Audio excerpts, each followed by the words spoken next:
स्वागत है मेरे दोस्तों कठोपनिषद पाठ में। सबका मंगल चाहते हुए शुरू करते हैं। 13 नंबर श्लोक पर हमने छोड़ा था कि एतद श्रुत्वा संपरिगृह्य मर्त्य है। यहाँ पर के जो मरण धर्मा मनुष्य है वह मनुष्य इस आत्म तत्व को सुनकर आत्म भाव से परिपूर्ण होने के लिए आगे कह रहे हैं प्रवृह्य। प्रवृह्य है अर्थात अच्छे प्रकार से ग्रहण तभी होगा इस तत्व का जब वो अपनी पंच कोशों से अपने आप को भिन्न जानेगा। पंच कोश हम पहले कह चुके हैं, जो स्थूल देह में ना गिने गए हैं। ये स्थूल देह तीन भी कही गई हैं। ये स्थूल देह मतलब ये देह जो तीन भी कहे गए हैं, जैसे स्थूल देह है, सूक्ष्म देह है और कारण देह है। स्थूल शरीर, सूक्ष्म शरीर और कारण शरीर। इसको और गहराई से अगर विचार करें तो ये 5 कोश हैं, उनको कह रहे हैं इनसे भिन्न अपने आप को जाने।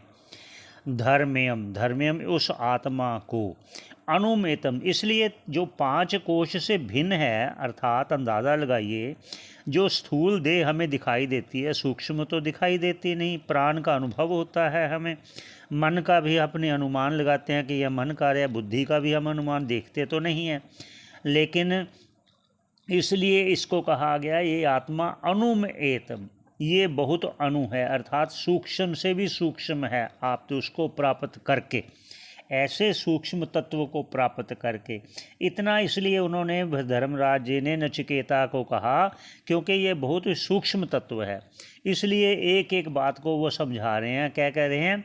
इसको प्राप्त करके सा मोदते, फिर वो आनंद मानता है, नित्य होने के कारण, आप्त काम होने के कारण, राग द्वेष रहित होने के कारण, मोदते, मोदते मतलब आनंद मानता है। क्यों मानता है? कि मोदनीयम अर्थात वो आनंद के योग्य है ही लब्धवा, उसको प्राप्त करके, किसको? आत्म तत्व को प्राप्त करके, लब्धवा विवृत्तिम, विवृत्तिम अर्थात वो खुला है, सबके लिए व्यापक है, सबके लिए, लेकिन सिर्फ उसी को प्राप्त होता है जो योग्य है। आगे क्या कहते हैं? सद्मः, वो मतलब जो ब्रह्म का, आत्मा का घर है।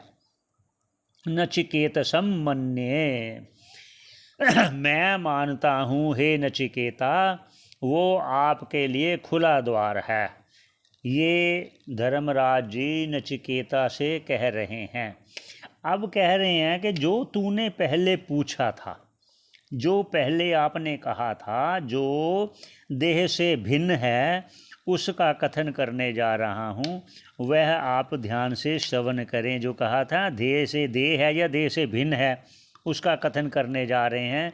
और आपने जो पूछा है उसका वर्णन है। क्या कह रहे हैं? उच्चारण कर लेते हैं। 14 नंबर मंत्र।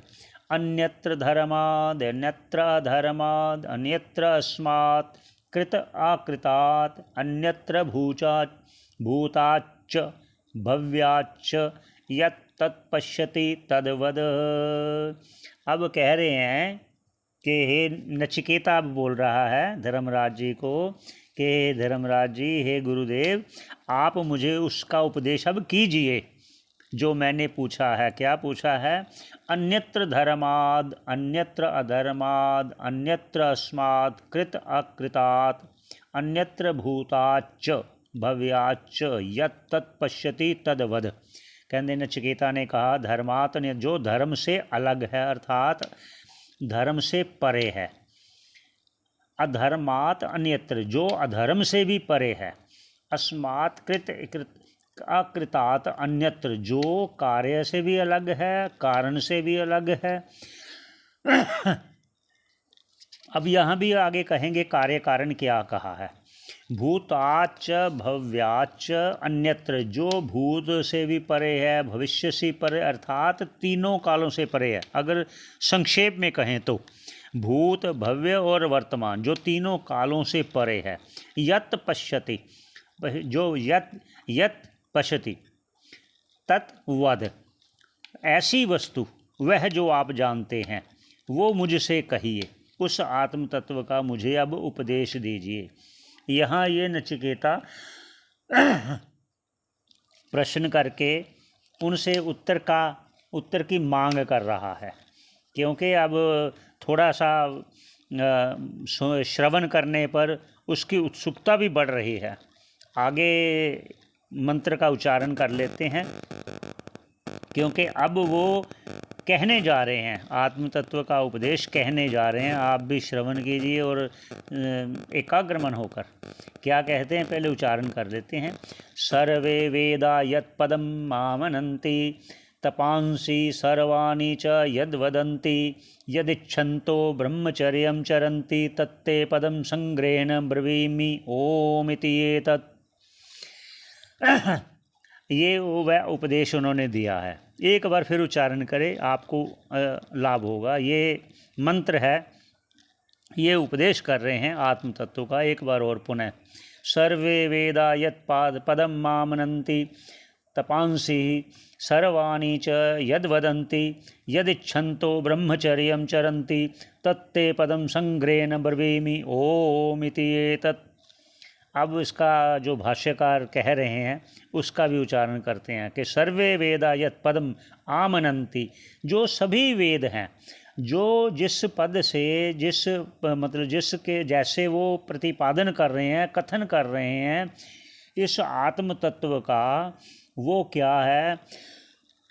सर्वाणि च तपांसि यत् वदन्ति, सारे तप प्राप्त करने के लिए, मतलब सारे जो तप हैं, जैसे जो भी जैविक क्रियाएं हैं उसको प्राप्त करने के लिए किया जाता है। यत इच्छन्तो ब्रह्मचर्यं चरन्ति, जो ब्रह्मचर्य का पालन करते हैं आत्म तत्व को जानने के लिए, उसका आचरण करते हैं, गुरु की सेवा करते हैं, श्रवण मनन आदि करते हैं, जिसके लिए करते हैं, जिस आत्म तत्व को पाने के लिए करते हैं, ते संग्रहेण तत्पदम ब्रवीमि, मैं तुम्हें संग्रहेण संक्षेप से उसको तत्पदम ब्रवीमि, उस पद को कहूँगा।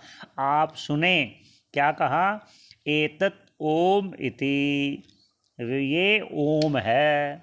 अब इसको और विस्तार से आगे कहेंगे।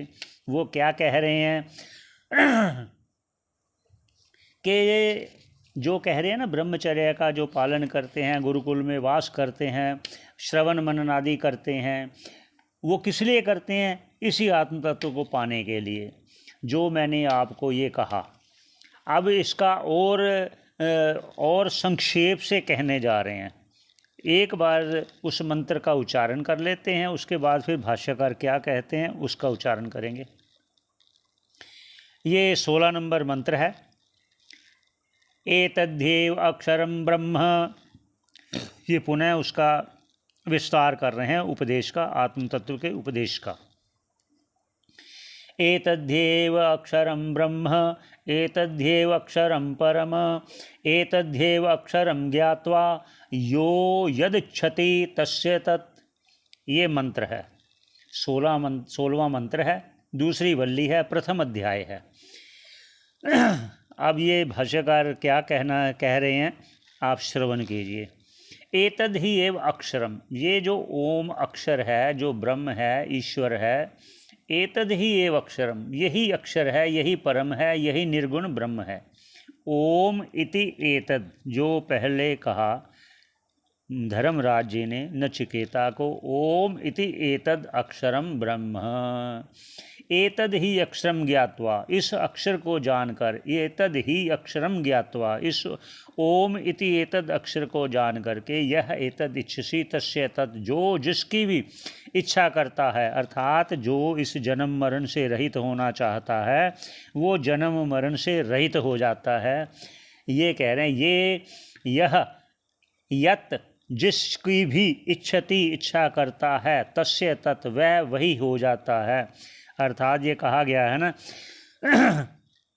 ब्रह्म को जानने वाला ब्रह्म ही हो जाता है। इसलिए यह जो बहुत मूल्य मंत्र है, इसका उच्चारण करना भी उत्तम है, इसका श्रवण करना भी उत्तम है। इसका आगे और जो भाष्यकार कहते हैं उसका कथन करेंगे। आप जुड़े रहें, जल्द मिलेंगे आपको। धन्यवाद।